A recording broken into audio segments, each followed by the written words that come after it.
Welcome to our exciting television program, the Dream Big Series. My name is Nicole Badu and I am your presenter for this week's edition of the Dream Big Series.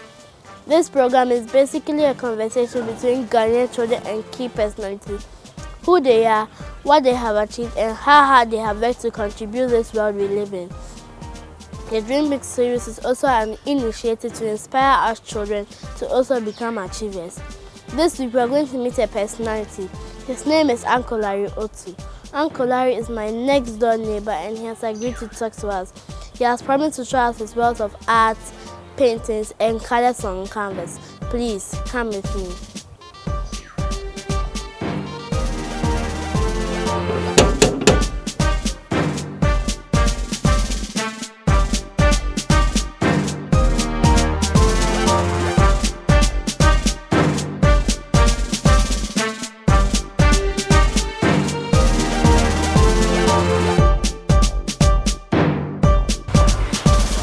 Come in.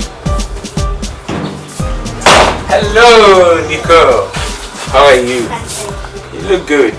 How was school? You're coming to my studio? Thank you very much for visiting. You're most welcome. Come and have a look around. Have you been to a studio before? Never? Yeah. Have a look at the paintings. And this is my studio. It's very small, but I do wonderful things here. You like it? Yes. Uncle Larry, I thank you very much for agreeing to this interview. You're welcome, Nick. First of all, Uncle Larry, who are your parents and where were you born? My parents were the late Mr. J.M.A. Otoo, an agriculturist, and late Dora Sylvia Ankra, a seamstress. Please tell us what drives you. I like to create things. I like to think about a lot of things and then put it on canvas by drawing and painting. So I happen to be born in Accra, in the coastal part of Accra, that is Jamestown, and I came across a lot of things that my ethnic group do, and most of it was fishing, marketing, and a lot of traditional dances. So I grew to like a lot of activities that people do, and I enjoy painting those activities. How was it like for you growing up? I had an interesting period growing up because first of all, my dad was an agric officer, so he had the occasion to be transferred from one region to the other. So I ended up seeing a lot of different ethnic groups in our country, and also to learn a few languages where we stayed, depending on how long we stayed there, and made a lot of landscaping of our country, and met a lot of interesting traditional customs which I didn't know whilst I was staying in Accra. So all these things were interesting part of my growing up. As a child, what did you dream about and how has those dreams led you here? When I was growing up, I loved the armed forces, especially the Navy, the type of dresses, the uniforms they put on, the immaculate white uniform, the way they dress. So I was inspired to dream towards becoming one of them, and it was later on that I developed interest in painting. So maybe I could have become a Navy officer, but I'm not a painter. Who is an artist? An artist is a person who thinks about his environment, the people he meets, and then he creates something out of it. He uses, or she uses, a lot of imagination in trying to bring out things that people don't know by doing new things, that is creating new things. And for me, as an artist, I create new things on the canvas. I use colors, I use pencils, I use crayons, I use paint, And in doing so, I create something new for everybody to enjoy. What are the challenges in being an artist and painter, and how do you deal with them? The challenges come in various forms. There could be the issue of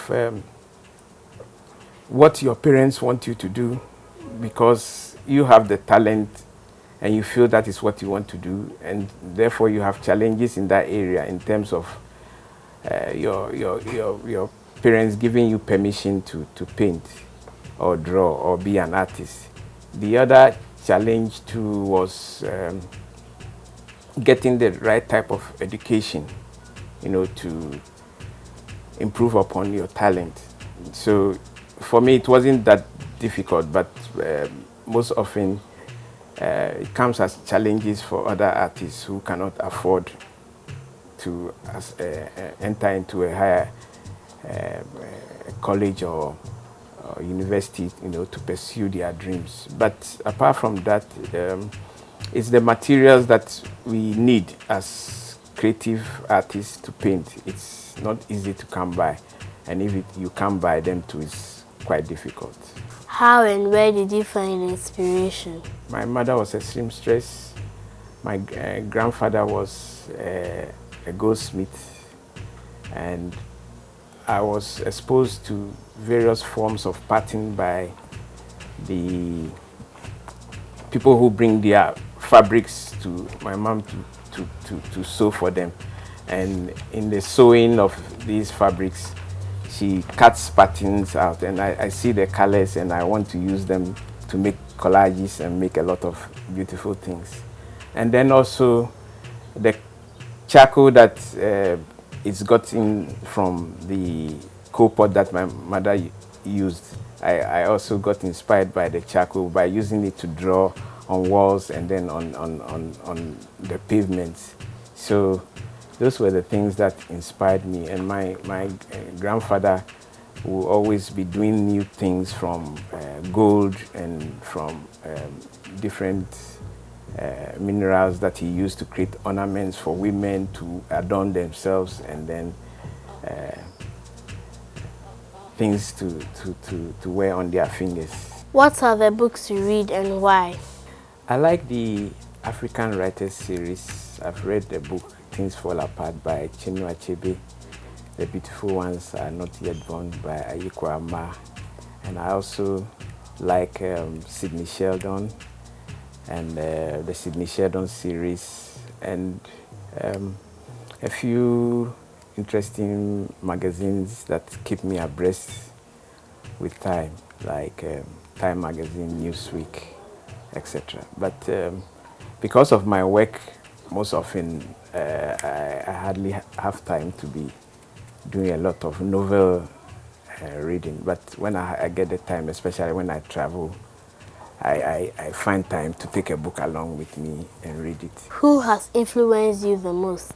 People I meet in my daily lives, some of them artists like Atudilaki, Professor Glover, some of my contemporaries like Wiz Kudo, and when I travel to and I visit the museums, names like Picasso and Van Gogh, when I see their paintings, they inspire me. Please tell us a bit about your family and children. I'm married to Mrs. Otoo. She's a psychologist. I have 5 children, 4 boys and 1 girl, and they are all in school. Please describe in one brief sentence how you imagine a better world for children.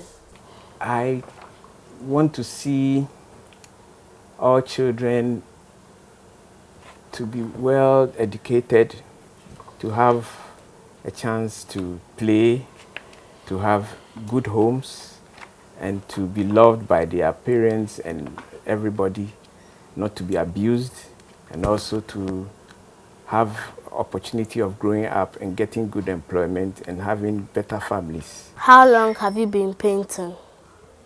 I would say I've been painting for quite some time now. Probably I'll put it between 25 to 30 years. How long does it take to complete a painting?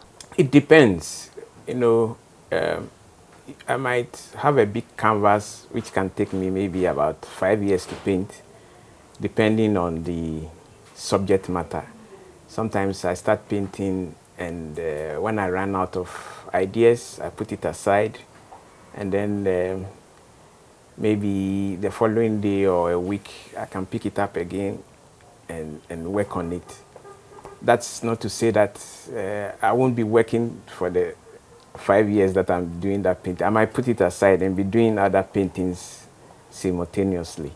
So there are some paintings too that I can finish within an hour, depending also on the subject matter. And then there are paintings too that can take you 2 weeks, depending on availability of the person. Maybe you are doing a portraiture that is drawing a person, or doing a still life. You put objects and then you draw it, and then depending on the lighting system, in terms of natural light working on the things you are drawing. So it takes time to complete a painting, and then to have it properly done, so that you can say that you've completed. But sometimes you start a work, and halfway between the work, it looks good, so you can stop there. So some paintings can be finished in just a sitting, just maybe 30 to 40 minutes. Where can one find your painting? Now my paintings are all over the world. People who collect my paintings come from different parts of the world. But if you want to see my paintings in Ghana, you can visit the Artists Alliance, which is on the Labadi Road. There's a big building that houses a lot of paintings for people to see. There are a few paintings in important places like the UNICEF House, and then the Presidential Suite, and then we have some too in Noguchi Memorial in Japan, and a few private collectors in the US, in Germany, and Britain. Who likes your paintings? Everybody does. I hope you also like my painting. Everybody does. But a lot of people who really love art and collect art love my paintings, because they tell me I use very bright colors, and my subject matter is interesting, and they appreciate the effort I put into my work. So it's people who are really into art that really appreciate my work. My family also appreciates my paintings. Are any of your children interested in art? Yes, all of them, but the second born, Jeffrey, is actually painting like me, and he is the one who I think has taken after me. He actually paints. Now that I am in your studio, could you please tell us about the subject you paint? I'm presently painting musical themes, and this is based on the fact that I was inspired by records my father brought whilst he was studying and staying in the United States of America. He brought down a lot of LPs. It's a type of plastic vinyl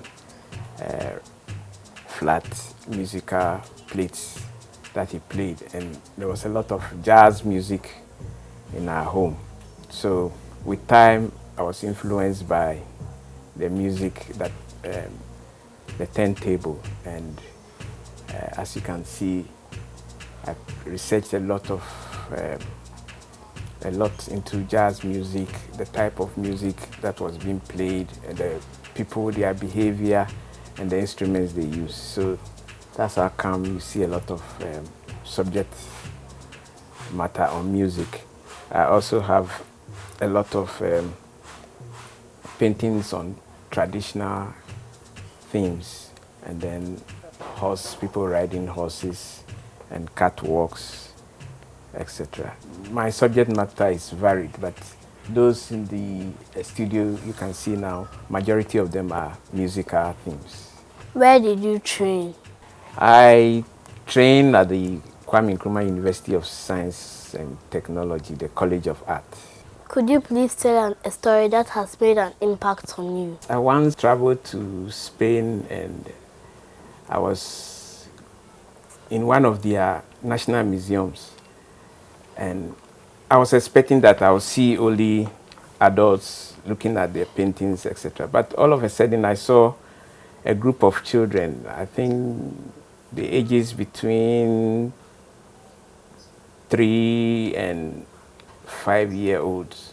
They were brought by their attendants, by 2 teachers who brought them in, and he took them around looking at the paintings, and they were asking questions. And I thought that at that age they would not understand what had been displayed in the museums, but it taught me a lesson. It taught me a lesson that one should expose children at an early age to things that are beautiful in our world, wonderful things that will inspire them to grow up to appreciate things that God has created and what people have done, so that they can also improve upon their life by copying and doing good things in life. So that's one incident that happened in my life that changed my attitude towards children, in terms of, as they say, catching them at an early stage and teaching them the basics about things, how to appreciate art, how to appreciate music, how to appreciate our customs, and to instill in them good moral upbringing. And I'll tell you another story. There was a time I went to the trade fair center. There was a trade fair going on at that time. And I went to a stand that was for a furniture company. And then lo and behold, I saw one of my paintings being hanged there. And I went closer. It was well framed and very beautiful. So I just tried to play a trick on the owner of the stand. And so I asked the owner, "Where did you get this beautiful painting?" It was my own painting, but I just wanted to find out the reaction of how people react to my painting. And he said, "Oh, this was done by a very famous painter in Ghana called Otoo, but it's not easy to come by it." So I said, "Oh, I just want to buy something similar. So could you give me the telephone number or address of the person?" And then the man, he was a Lebanese. He said, no, it's not easy to get to see this painter because he's very busy." And I persisted. And he told me that he was busy and that he was going to continue seeing to the other customers at his stand. So I followed him and I kept on asking him about the painting. Then he looked at me quietly and said, "If you are really interested in this painting, then you have to go to the art center and look for the person." But I didn't tell him I was the one who did the painting. But this story is just to show you sometimes how people react to your paintings, depending on who has it and who treasures it. This guy treasured the painting. He actually wanted to keep the information about me from me, the actual artist. So these are some of the experiences I have concerning my paintings. Everything that has a beginning also has an end. I hope we've learned a lot from Uncle Larry. Uncle Larry, thank you very much for transporting us into your world of art, paintings, and dreams. Until we meet next week, same time on the Dream Big series, let us keep dreaming big. Bye.